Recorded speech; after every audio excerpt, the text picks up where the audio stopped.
Assalamualaikum warahmatullahi wabarakatuh.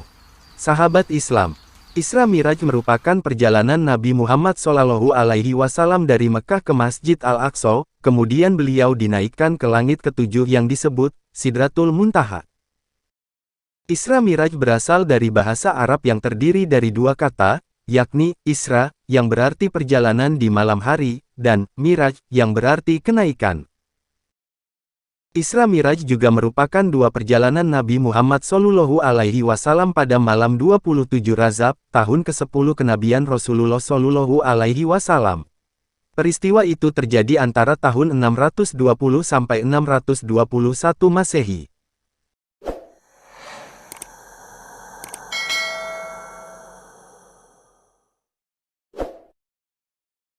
Kisah Isra Miraj Rasulullah dijelaskan di dalam Al-Quran, Surat Al-Isra. Allah Subhanahu wa Ta'ala berfirman, yang artinya, Maha Suci Allah, yang telah memperjalankan hambanya pada suatu malam dari Al-Masjidil Haram ke Al-Masjidil Aqsa yang telah kami berkahi sekelilingnya agar kami perlihatkan kepadanya sebagian tanda-tanda kebesaran kami.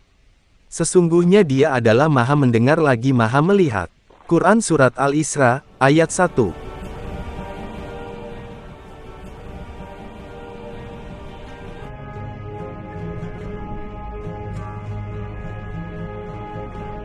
Dalam satu peristiwa Isra Miraj kerap dimaknai sebagai perjalanan rohani Nabi Muhammad SAW.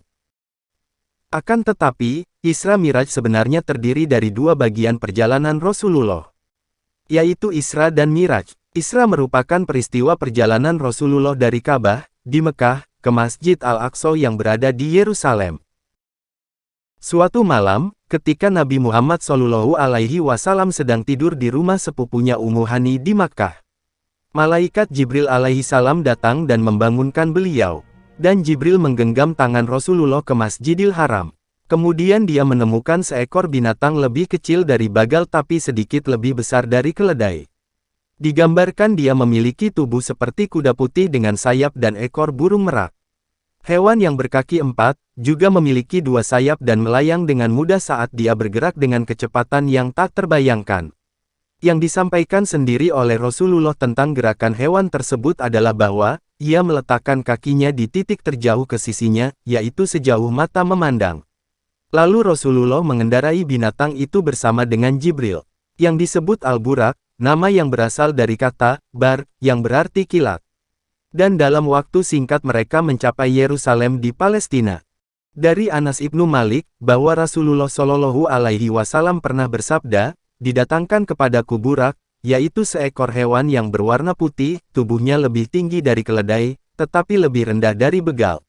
Ia meletakkan kedua kaki depannya di ufuk batas jangkauan penglihatannya. Aku menaikinya dan Jibril membawaku berjalan hingga sampailah aku di Baitul Muqaddas. Lalu aku menambatkan hewan itu di lingkaran tempat para nabi biasa menambatkan hewan tunggangannya. Aku memasuki masjid dan melakukan salat 2 rakaat di dalamnya, sesudah itu aku keluar. Dalam peristiwa Isra Miraj ini, Rasulullah bertemu dengan sejumlah nabi mulia, yaitu antara lain Ibrahim, Musa, Isa alaihimussalam, dan nabi mulia lainnya, dan dia memimpin mereka semua dalam doa. Rasulullah dikisahkan memimpin para nabi terdahulu untuk melaksanakan ibadah salat 2 rakaat. Lalu Jibril membawakan 3 cangkir minuman, yang satu berisi susu, yang lain berisi anggur, dan yang ketiga berisi air. Rasulullah memilih untuk meminum susu itu. Setelah selesai, Jibril berkata, kamu dan umatmu mendapat petunjuk yang benar. Kisah ini terdapat dalam hadits riwayat Ahmad sebagai berikut. Dari Anas bin Malik radhiyallahu anhu, Rasulullah SAW bersabda, atap rumahku terbelah ketika saya berada di Mekah dalam keadaan antara tidur dan terjaga, lalu turunlah Jibril alaihissalam dan membelah dadaku. Kemudian dia mencucinya dengan air Zam-Zam, lalu dia datang dengan membawa sebuah baskom dari emas yang penuh berisi hikmah dan iman dan menuangkannya ke dalam dadaku, kemudian dia menutupnya, dadaku. Kemudian didatangkan kepadaku Burak, yaitu hewan putih yang panjang, lebih besar dari keledai dan lebih kecil dari bagal. Dia meletakkan telapak kakinya di ujung pandangannya, maksudnya langkahnya sejauh pandangannya. Maka saya pun menungganginya sampai tiba di Baitul Maqdis, lalu saya mengikatnya di tempat yang digunakan untuk mengikat tunggangan para nabi. Kemudian saya masuk ke masjid dan salat 2 rakaat kemudian keluar. Kemudian datang kepadaku Jibril alaihissalam dengan membawa bejana berisi khamar dan bejana berisi air susu. Aku memilih bejana yang berisi air susu. Jibril kemudian berkata, engkau telah memilih yang sesuai fitrah. Setelah itu Rasulullah melanjutkan perjalanan ke Sidratul Muntaha yang disebut Miraj. Miraj merupakan perjalanan Nabi Muhammad dari Masjid Al-Aqsa menuju ke langit ketujuh atau Sidratul Muntaha. Nabi Muhammad Shallallahu Alaihi Wasallam diajak naik oleh malaikat Jibril ke langit pertama. Dalam hadis tersebut dikisahkan, di langit tingkat pertama, Rasulullah Shallallahu Alaihi Wasallam bertemu dengan manusia sekaligus wali Allah pertama di muka bumi, Nabi Adam alaihi salam. Saat bertemu Nabi Adam, Rasulullah sempat bertegur sapa sebelum akhirnya meninggalkan dan melanjutkan perjalanannya. Nabi Adam membalasnya dengan membekali Rasulullah lewat doa agar selalu diberi kebaikan pada setiap urusan yang dihadapinya. Kemudian di langit kedua, Nabi Muhammad Shallallahu Alaihi Wasallam bertemu dengan Nabi Isa alaihi salam dan Nabi Yahya alaihi salam. Seperti halnya di langit pertama, Rasulullah disapa dengan ramah oleh kedua nabi pendahulunya. Sewaktu akan meninggalkan langit kedua, Nabi Isa dan Yahya alaihi salam juga mendoakan kebaikan kepada Rasulullah. Kemudian Rasulullah bersama malaikat Jibril terbang lagi menuju langit ketiga. Lalu di langit ketiga, Rasulullah bertemu dengan Nabi Yusuf alaihi salam, manusia tertampan yang pernah diciptakan Allah Subhanahu wa Ta'ala di bumi. Dalam pertemuannya, Nabi Yusuf alaihi salam memberikan sebagian dari ketampanan wajahnya kepada Nabi Muhammad Shallallahu Alaihi Wasallam.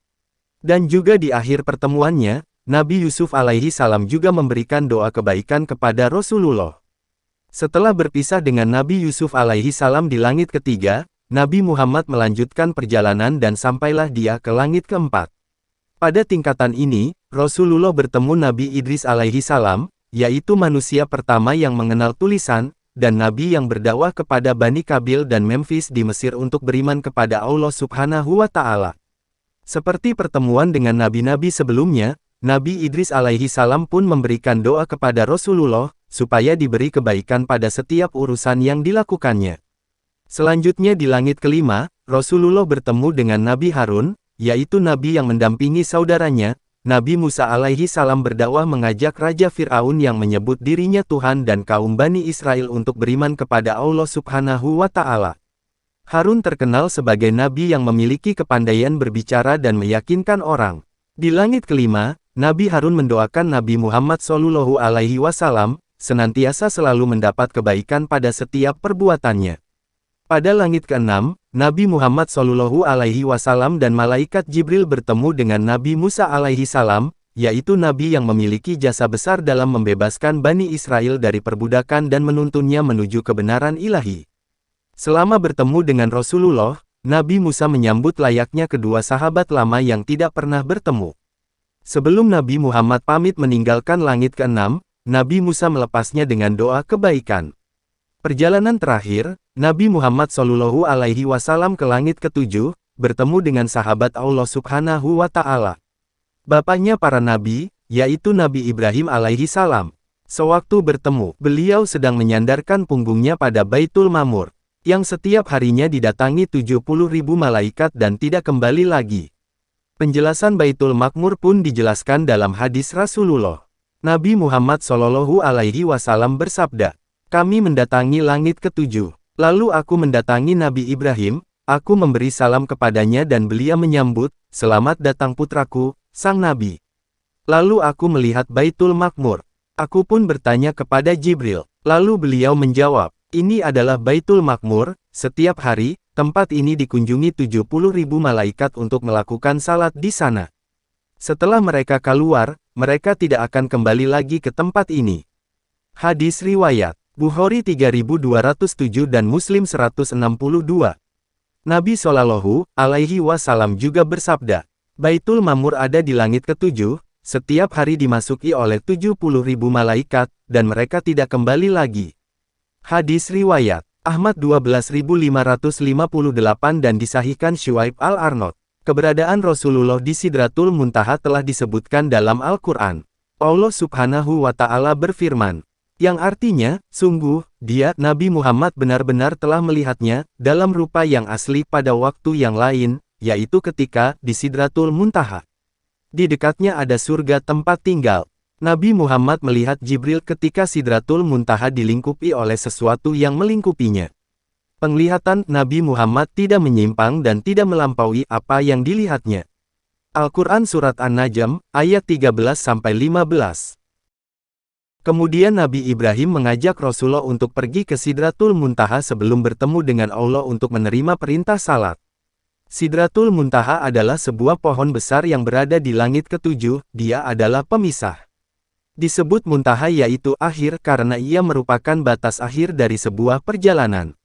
Tidak ada satu makhluk pun yang pernah melewatinya kecuali Rasulullah Shallallahu Alaihi Wasallam.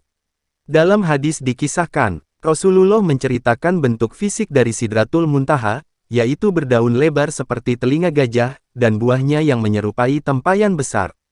Namun ciri fisik Sidratul Muntaha berubah ketika Allah Subhanahu wa Ta'ala datang.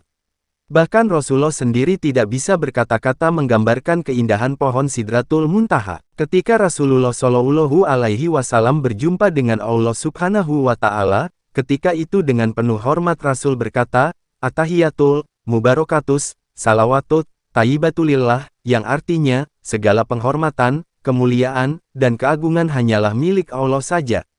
Allah Subhanahu wa Ta'ala pun berfirman, Assalamualaikum ayuhan nabiyyu warahmatullahi wabarakatuh.